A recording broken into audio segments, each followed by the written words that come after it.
Welcome back, guys, to Athletistry Ballet Evolution. I'm Shane Wuerthner. I'm your host, and today I have a very special guest. Jessica Spinner is going to be here from The Whole Dancer. She is an incredible whole coach for dancers, health coach, holistic expert who's going to be here telling her story, because I think one of the biggest things that I have found that will help to impact as many people as possible is to have people tell their story, how that helped them to develop to where they are, and then how we can help you guys to become excellent in your own way. So Jess, I'm going to hand it over to you. If you have a story that you could tell that you find really impacted your life, and then we'll go from there.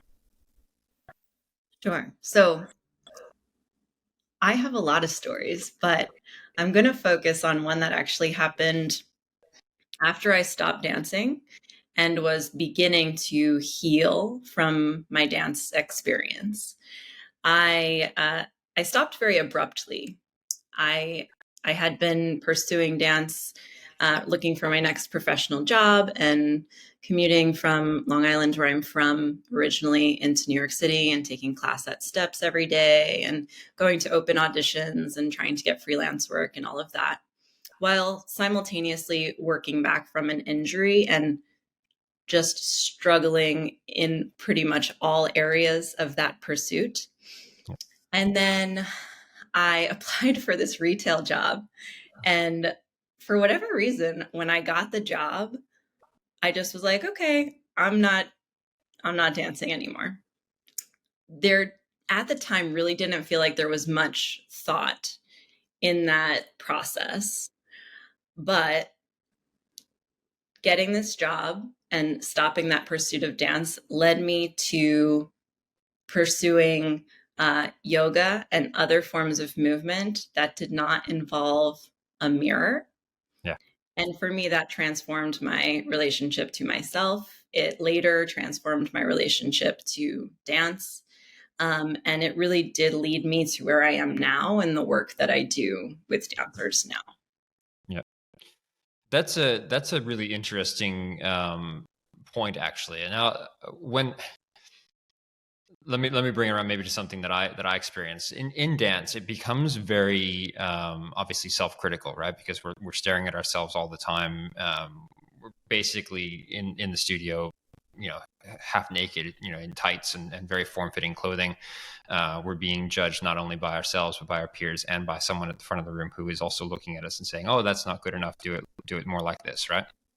And I remember when my wife retired from dance, and she became a front of house staff at the Queensland Performing Arts Center here. And she had this massive realization around ballet not being everything, it not being the be all and end all of life, that there are actually people outside of the dance world who don't think about dance at all, that there's not, doesn't even come up for them in their daily life, and they're not thinking about how they look in their clothes. Are they going to have an aesthetic line that day, and are their knees going to be stretched, and are they going to be turned out, and does their body look right or whatever. And they're just going through their day and trying to make as much of an impact as they can in their own personal way. And so that, for you, was that part of it? Like, did you find that moving away from that hypercritical space of just being in the front of the mirror just kind of removed all of that stress from that element?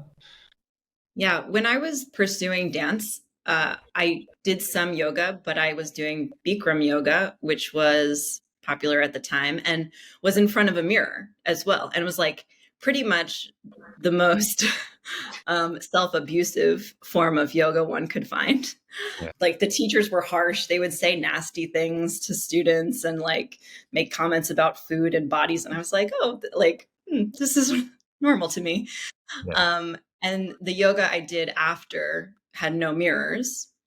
And I was encountering teachers who were saying things like, just feel the strength in this pose, like feel, what your body is capable of today without judgment, like all really valuable things that I think I would have benefited so much from hearing, or like at least being open to. I don't know if I was even open to it when I was pursuing dance. Yeah, it is interesting how that happens. We become very stuck into again, like this hypercritical space, and just breaking ourselves down on a day-to-day basis, when sometimes, and I think I experienced it in retiring from dance, that when I would go in and just take a class on my own, how nice it felt to just indulge in a plie and a tendu, and no stress around, am I going to be accepted today for the work that I put forward? Is this going to be good enough for the people at the front of the room who are watching me dance? Obviously there is a performance element to dance, right? Like if you were pursuing it at a professional level, there is going to be that element, because you have to be able to put a high level of performance onto the stage. But at the same time, if we're not enjoying it, if we're not finding our own exploration of movement, then realistically, what's the point? Because it's not art anymore. There's no art to it. And then it's just, it's just a sport. We're just looking at it. Okay, I'm just going to attack this movement, and however many turns I can do, however high I can get my leg, like, it's a completely non-artistic process. So what was your outcome from that? Where did you go, from there? Did you enter back into dance in any capacity, or was that kind of the end of it? What did you do from there? I was out of the dance world completely for, well, I want to say like about 2.5 or 3 years. Yep. And, I was kind of just figuring out, well, who am I without this very self-defining thing that we all like title ourselves. Who am I if I'm not this dancer? Mm-hmm. And like, what do I want to do next? And it's funny you said like going back into the studio, because at one point, a couple of years removed, I did go back, and I went back to a teacher who I had been working with when I was pursuing dance at a professional level. And in the first class, he was like, "This is great. We'll get you back in shape. You're going to be great." And I was like, that is exactly what I'm not looking for right now. So I like started taking classes from the other open class teacher, and she was just like, "Oh, I love having you. You're so beautiful." And I was like, "Thank you. That's exactly what I'm looking for right now." But I was just in like a process of self rediscovery, I guess, and like, finding who I was in my space outside of dance. And aside from taking some open classes, I was really like, I'm done with that world. Like, didn't think I would or could go back in any capacity. Yeah, I think. Look, I think a lot of dancers, because we start so young, right? Like, especially those who generally end up pursuing a professional career, have usually started probably before they even remember. Like I think I'm told I started dancing at 2-3 years old. Like I don't remember going to those classes, but apparently I was in there. And then there were every student that I work with. You ask them how long you've been dancing, and they're 14. I've been dancing for 12 years. Like, you've been dancing since you were in diapers, and it does become this again, like you said, this self-defining part of our lives. It's like, well, I am a dancer. There's nothing else. And oftentimes that becomes very limiting in what we pursue as well. Like, as a kind of aside, I remember I did some musical theater, and musical theater was kind of my first love as a kid. And I was in this musical theater course where they were teaching us how to juggle. And I remember failing miserably at it at 6 years old. And looking back now, they didn't teach us how to do it properly. And it put this limiting belief in my head at the time that I couldn't juggle. And I had that limiting belief for years, even to the point where I remember a ballet coming in Vienna, Le Concours, where one of the characters had to juggle. And I was watching this guy learn how to juggle and just thinking to myself, God, I could never do that part, because it's not for me. Like, I just can't juggle. And once I became a coach, I did a course where part of the process of being in the course was you had to learn how to juggle. And this was during COVID. So I had lots of time on my hands, and I was like, okay, well, I'll figure it out. And I remember, you fail massively. Every time you pick up the ball, you throw it, you drop them, and you throw and you drop them, you throw and you drop them. And over the course of about 6 weeks, I've figured it out, and I can juggle now. It's not something I even think about. But what the reason I'm telling this story is because what I think happens with dancers is we become very stuck in on dancing is my identity, dancing is what I can do, and we often don't go out beyond that. So we get stuck into that mentality of I can be a really good high performer in the dance studio, and I can do all of the things that my teacher asked me to do, and that means that I'm successful. But it also limits our growth as humans because we're not expanding our skill sets, we're not learning other things, we're not expanding beyond that. And then the disaster hits of an injury or a contract not being renewed, or you don't get put in the role that you wanted, or suddenly now the director's having that conversation of, look, it's probably that time where you should start to consider what you're going to do after, and you're 36, 37 potentially, or even maybe in your late 20s, for those who don't have longer careers. And now you're like, well, what do you mean, how do I do something else? This is my life. And it's soul shattering for a lot of dancers. And you do have to go through that process of rediscovering yourself and learning something else, which when you already perform something at a very high level is extremely difficult.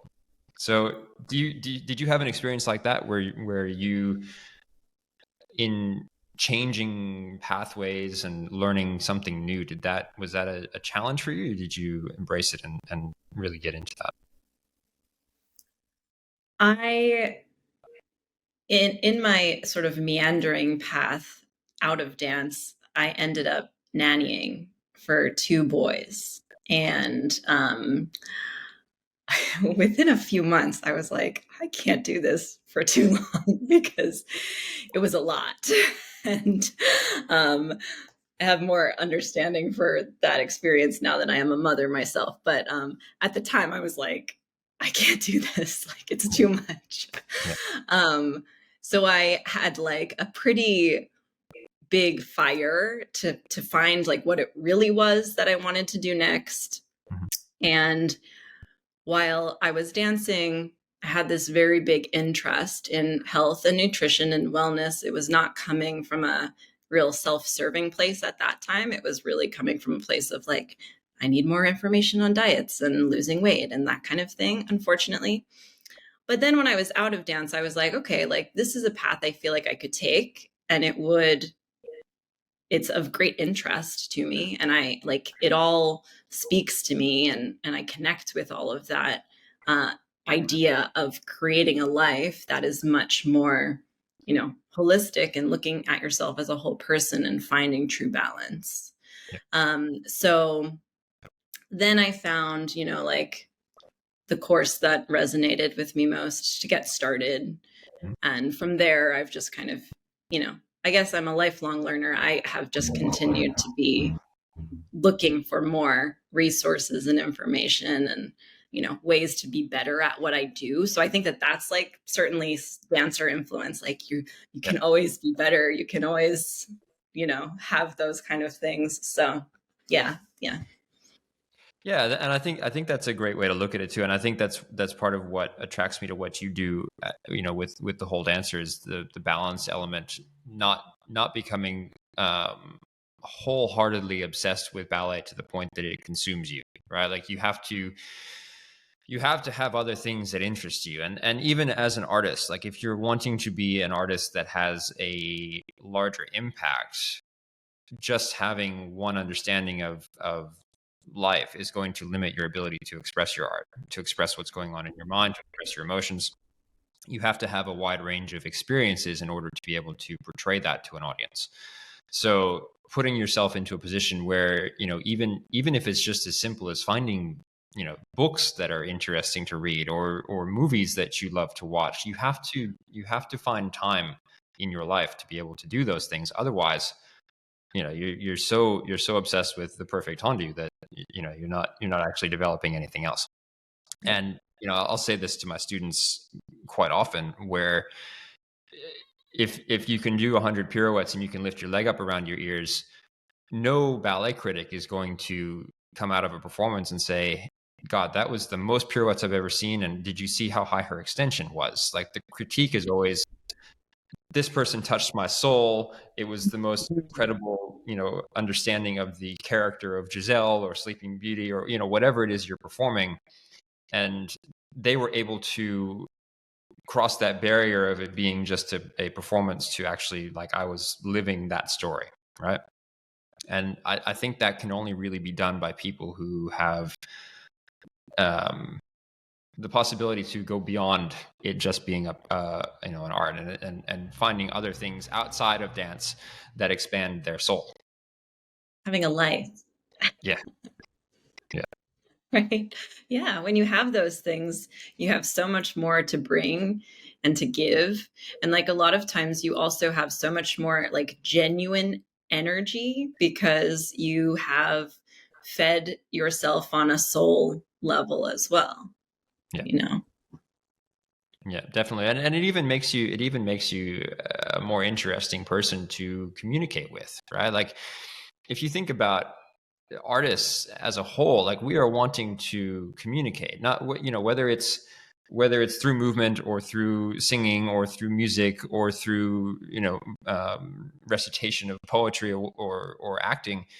As artists, we are wanting to communicate something, and when you're even at an after party from an opening night and you're speaking with the donors, they're wanting to be able to speak with someone who is going to have an ability to express things and to communicate that. And if all you can say is, well, I did ballet class today and then I did rehearsal and then I went home and slept, instead of, oh, I was reading this fantastic novel by this author that I really love and they were talking about this. Now you're an interesting human, and you pop out from that experience, that you're not just a pretty face on the stage, you actually have some impact. And that's something I often will talk about as well. It's not just, you're not just your performance. You have to be more than that, because that's what makes you memorable. If someone comes out of the performance and has a discussion with you about something deeper, when they come back to the ballet the next time, they're going to want to see you. There's going to be that desire for them to come back and be a part of your life because they have a deep connection with you as well. Yeah. I love that. Beautiful. Thank you. Tell me a little bit about more about like what you do. So what's your process now? How do you help dancers? Yeah. So over time, I've kind of honed in on the coaching approach that I find to be most effective. And I mean, one thing is the time that I spend with the dancers whom I work with, wherein in the beginning, I would have shorter coaching options and like a couple sessions here and there. And people were seeing results and experiencing some shifts and certainly reprioritizing aspects of their lives. But at this point, the starting time period that I work with someone is 6 months, and we meet every week for 6 months. And I find that, like now dancers go through a coaching program, and it's like, I like the after is that they say things like, I kind of think I might have quit dancing altogether had we not done this work.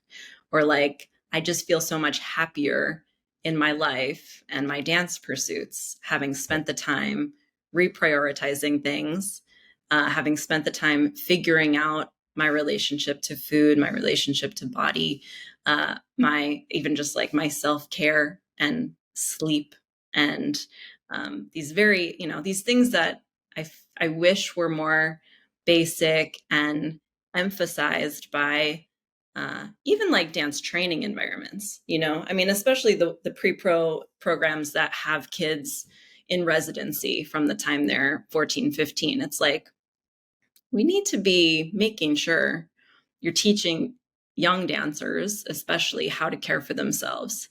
And I'll say too, it's not just young dancers whom I work with. It's a lot of times like dancers in those early years of their career where the stress kind of just skyrockets, and they're in that phase of like, I must prove myself. Now I really must prove myself. I have to show that I am worthy of keeping this job or worthy of getting to the next stage. And so it's like helping dancers at all of these phases of career and training to truly do the things that are going to help them excel in the studio. Because I know, as a teacher, it's like people can show up and work hard, but if everything else feels like it's a mess or is just out of whack, or they're sleeping 4 or 5 hours a night, like it's just not going to get to where it needs to be. And like, you're not going to feel confident in what you're doing. And I think that is something that does concern me with a lot of the programs, especially here in Australia. I don't know really what it's like in the States at the moment, but here in Australia, a lot of the what they call full-time programs are in schools that are private schools. So they're not necessarily attached to a company. They're smaller dance schools that have dancers who are basically doing distance education. So their education is kind of up to them. They're not in a classroom environment. They're not even necessarily working with a tutor. It's, they're on a screen watching videos and then submitting reports. And the studios look at it like, well, if we're going to have a full-time program, then that means it has to be full-time. So a lot of these kids are there from 8:45 in the morning until 8 o'clock at night, 6 days a week. And that leaves Sunday for homework. And then they're back in again on Monday. And, going back to what we were talking about with balance and being able to explore other areas of your life and skills, there's no time for that. There's not even really time to practice outside of a class. Like, I think a lot of the growth that I experienced as a dancer didn't come from the classroom experience. It came from me going back in at another time, after class was over, and just kind of working on tendus or working on something that I had been practicing in the class but wasn't working, and then going back and revisiting the corrections or revisiting what I did, outside of having that person judging me at the front of the room, right? Like taking it for my own practice. And so, I'll ask students, are you watching videos? Are you reading books? Are you doing stuff outside to help to develop your craft? And a lot of the times the answer is, well, I just don't have time because I'm here 12 hours a day, and then I go home and I crash, and then I get back up and I do the same thing. And then Sundays, it's like cram, let me get my homework in, and then back in on Monday. And so for me, I feel kind of like the onus is on the studios to schedule better, to create better, more holistic environments where, look, we don't need to be doing 12 hours of dance a day. We can have a good chunk of time that is dedicated to other activities. 3-4 hours a day of dance is enough, especially when you're doing it at a very, very high level and it's intense enough. You don't need to be doing more than that. And especially for younger dancers, I was talking with Jennifer Milner, and she basically said the status now, the best practice is that we should be doing the same number of hours per week as age of student, right? So if you're 14 years old, you shouldn't be doing more than 14 hours of dance a week. You don't need to be doing 60 hours in the studio. It's not necessary. It's actually going to be harmful. Yeah. So I think a lot of that balance, and I'm sure you would be hearing this with your clients as well. It's like, well, where do I fit it in? How do I fit in that time? So do you have I don't know, some key things that you would suggest to young dancers? Like, how do we find that balance? How do we make those things come together? Yeah. I mean, the situation in the States with that kind of training is quite similar. In a lot of cases, it is that like 8 to 8, and they have 2 hours in the afternoon or something where they can have lunch, and that's about it. But I think there are enough training programs in the States that there are those that are not going to that extreme. And the tricky part is that I do often work with dancers who are already in a program like that. And I'll say to them, like, I think we could find a better place for you to be training. It's just not always an option, right? Especially like some midpoint in their year of training. Yeah. So it is looking for the ways that they can, especially as students, where like they're the paying customers, right? Where they can push back and say like, oh, these extra classes, I'm not able to attend on this day. I really do recommend that they advocate for themselves and be really honest with, if I'm going to be dancing this much and trying to also do homework, then I can only sleep 6 hours. Well, we are not actually doing what's best for the end goal, you know? So it is sometimes, I think, big decisions and like, making hard choices. Dancers get very attached to their training environments, I think, at varying points in career and training where sometimes it's very young that they just get attached and they don't want to leave because of the friends and, I get it, all the things. But sometimes it's later, or it's because this training program has such a high level of status and respect in the dance world.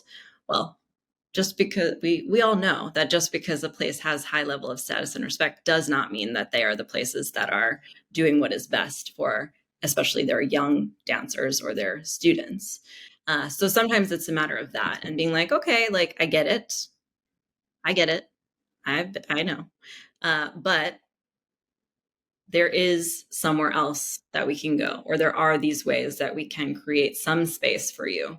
And then it's like maximizing your time, like if you're going to be still in that program, okay, what can we do? Or like, what help can we ask for? What investments can we make in things that are going to help make our lives easier, or just like enhance them a bit? And looking for all those opportunities. Because a lot of times when we're in it, we don't see it.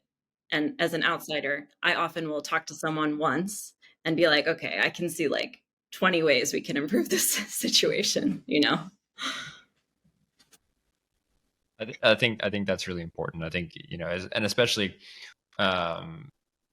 also finding priorities, right? Like we have to, time is often, unless you're really scheduled into a class and you're scheduled 12 hours a day, time is not necessarily the problem. Sometimes it's just the priority, right? It's like, I need to prioritize my sleep. I need to prioritize getting my work done. I need to prioritize making sure that I am eating healthily throughout the day and not starving myself. Yeah. Those things are all excessively important. And if we don't put the priority where it needs to be, then there will be the tax that will come eventually, right? Like you're eventually going to pay for not prioritizing those things, and that's then where we either end up injured or having to take time off for mental health or struggling in some capacity like that. So yeah, I think it's really important to be able to sit down, especially with someone like you or me, and have that discussion of, look, these are the things that I need to prioritize right now. Help me advocate. And I'm a big proponent of that. I think we have to help dancers, especially the younger ones, because it is scary. It's scary to go to a director or a teacher and be like, look, I'm struggling right now. I need help with this. Right. I remember, well, you know what Kirov was like. You know what Madame Benigradova was like. She was creepy. She could take it out on you, and like I know, like I'm sure half the stuff that she said in Russian that was translated back to us was much meaner than the translation that we received. But there, I remember a time where and even my dad pushed me to do this, to go to her and just be like, hey, what do I need to do to be better? I'm not feeling like I'm moving forward. And it was probably the most demeaning 30 minutes of my life. It's like, oh, you've grown too much and we thought you were going to be good and now you're turned in, and like this whole list of all the things that were wrong with me. And that definitely had an impact on the way that I interacted then with authority figures going forward. Like I struggled to have that discussion because my expectation was, oh, they're just going to rip into me and tell me how terrible I am. Right. So I think, you can arm dancers with the right questions to ask and how to approach that situation so that they don't have a negative experience that then impacts their future interactions with people who are in those positions of power. And then I think, the other thing that you mentioned, because there is such a push to get into the prestigious academies, right? There's a massive push to be a part of these schools.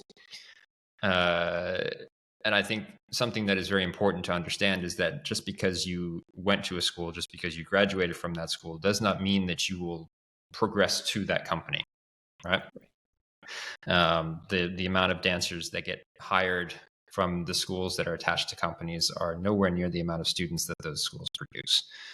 So one of the things that I will always say is find the school that's right for you. Find the school that resonates with who you are. Find the teachers that you trust. Talk to the students and the parents of people who are attending that school first. Like, reach out. And most of these schools have, resident advisors and people that you can just reach out and be like, hey, are there any other kids that I might be able to talk to or connect with? Yeah.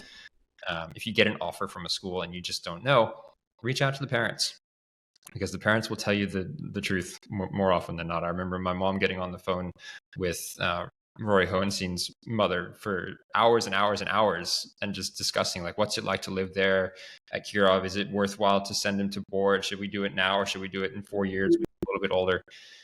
And I think that made a massive impact in the fact that my parents ended up moving. And then I wasn't alone in DC. They were there. They were, there to support me, take me home, feed me, make sure I was getting my homework done. And I think as a result of that, I ended up having a much more positive experience than maybe the kids who were boarding at school and struggling and not having that same level of support. So I think it is important to do the research. Don't just go to a school because it's got the name and then fall apart later on. I love that you said that, because I do think, just the other day, a mother said to me, like, what do people do if they don't have someone to ask these questions to? Like she was asking me about, various companies, and I was giving her insight based on what I know. And then, what clients who are currently there have told me, or clients who were there a year, that kind of thing. And you have to it's easier to get it now, the information and the insight, right? Because like the internet helps, obviously, and social media. And I'll even tell dancers, like, if they get a job offer from a company, like, reach out to a few dancers who are currently there and be like, yo, can you tell me a little bit about what the actual vibe is like? And like different dancers, or like dancers who have been there again, like recently, or if you have any friends of friends, like, you have to seek out that information, because it's not worth it to go in blind and then find out, this environment feels awful for me. It's incredibly stressful. The boarding thing, right? Like, if it's a teenager boarding and they're stressed out by the environment, it's a recipe for all kinds of, eating issues and mental health challenges and all of that. So yeah, definitely look for those people that might have greater insight, and like crowdsource and get, like, different perspectives as well. Because you'll talk to some parents and they'll be like, oh yeah, it's great, my kid loves it. And I sometimes chime in when I like hear really negative things about a place, and parents are like, no, it's amazing. And I'm like, okay, the training is good, we can all agree on that.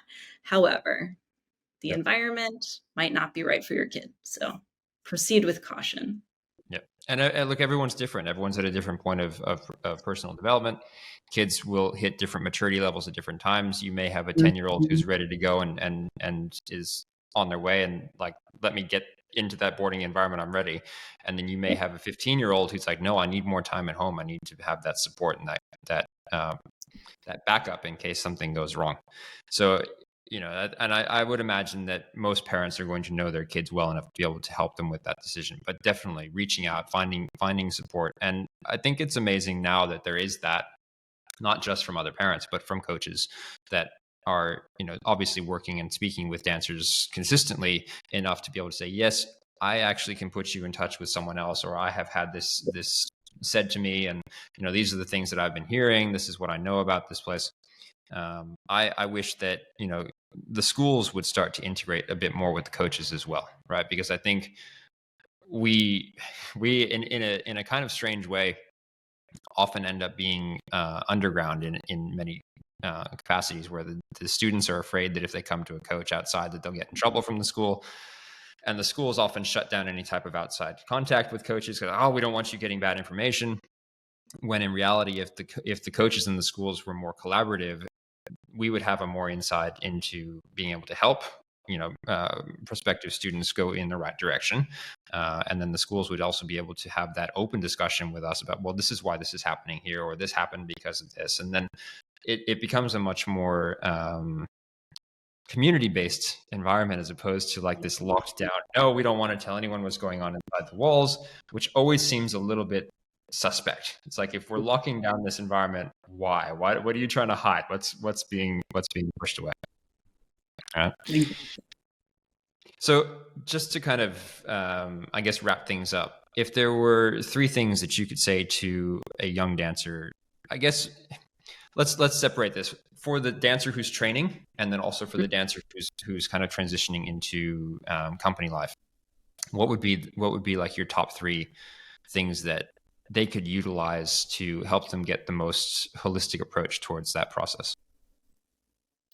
Young dancer who's training, I'm going to go back to sleep, because it's like, I mean, we all know the phones have created a much bigger challenge than you and I had as young people, right? Because, like, I don't know, I didn't have a TV in my bedroom, so there was like literally nothing to do in there except go to bed at a reasonable hour. Like, I could read books, but I would fall asleep doing that. So,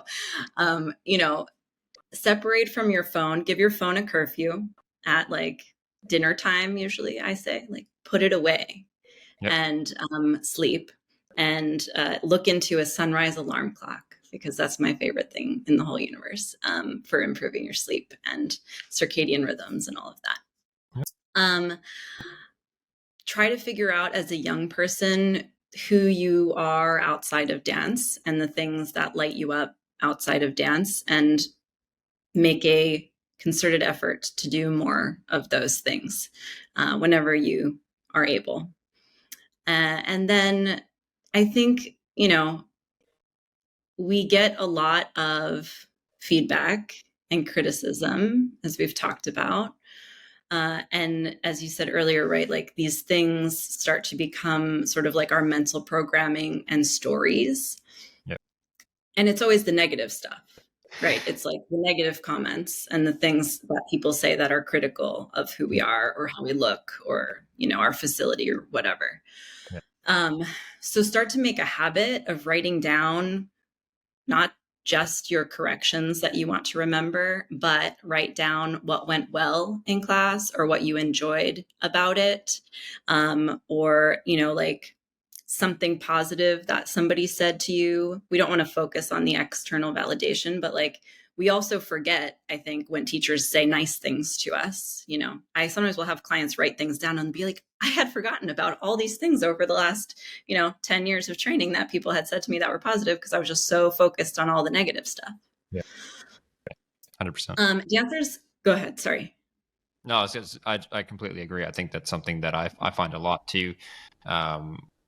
There's such a focus on that negative criticism that the internal dialogue, obviously we have a negativity bias anyway, but that internal dialogue becomes much stronger, and then it almost stops any action, because there's such a fear of doing anything wrong. It's like, I don't want to add more negativity, so I'm not even going to take the risk to try this movement. It's like, forget it. I can't even do it. So yes, that is a huge element that will definitely help dancers. And then dancers in transition. I think first, it's like you have to acknowledge that in life, change and transition, like moving to a new company, going to start in a trainee program, your first company job, like all of these things, just in the gravity that we give them, are very stressful.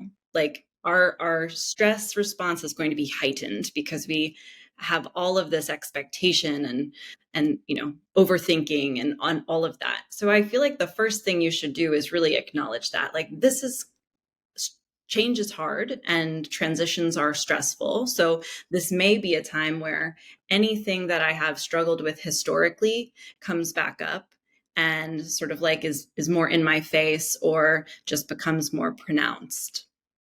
Once you have acknowledged that, ask yourself, what are the things that will help me in this transition?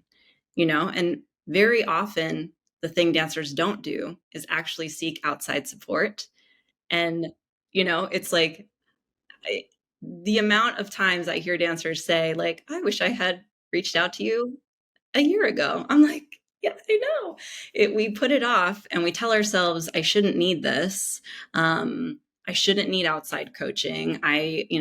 It's just me. It's an issue with me. It's like, no, it's not. It's not. You're going through a very challenging time in life, period. And seeking outside support could make all the difference in the world. And then I think in transition, stay connected to who you are and what it is about you and your authentic self that you love and can connect with in those moments where, like, you're being challenged by new people or new relationships or experiences, and come back to yourself and the things that help you feel grounded. 100%. I love that. That's awesome. I think that heading into a professional space, especially because you're also heading into an adult life, right? Especially for kids who maybe have graduated and now they're heading into a company. So it's not just the dance that is becoming more challenging. It's also, now you got to figure out a living situation. You have to figure out how to pay for food and bills and everything that you've been kind of sheltered from for most of your life because the school or your parents have been taking care of it. Now you have to do that on your own, and no one is going to care whether you do it or not. No one's going to take that extra precaution to make sure you're feeding yourself, or that you're getting to bed at night, or that you're not, going and partying every night and going crazy and losing your head. That stuff has to be done by you. And so that last part that you said about, staying your authentic self, keeping that, it's incredibly challenging because there's so much new influence that you're dealing with, plus add on the stress, plus add on all of the things that you're now having to figure out how to do. I think if you can have, especially somebody in your court that's going to be there to help you and support you through that process, that's going to be able to pull you back and say, hey, look, this is who you are. Like, these are the things that we need to continue to focus on. I think that's really important. So in that vein, how can people find you? How can people connect with you and work with you? What's the best way to get in contact? Yeah, thewholedancer.com, Instagram at thewholedancer. I'm pretty consistent across platforms with the name. You can email me, Jess at thewholedancer.com. But, I think reaching out, setting up a time to chat and see if coaching is something that you would benefit from is really the best first step. Yeah. Awesome. Well, thank you so much, Jess, for coming on today. I really appreciate it. I think our listeners will really get a lot out of this, and I think it opens up the discussion for dancers who are maybe wondering, what else can they be doing to live a more holistic life, to not be completely engulfed by just their ballet training, and to help them to stay healthy and happy and enjoy the dance element for as long as possible, because they're not just becoming so obsessed and negative about it. So Absolutely. Thank you so much for coming on today. Thank you for having me, Shane. This was awesome.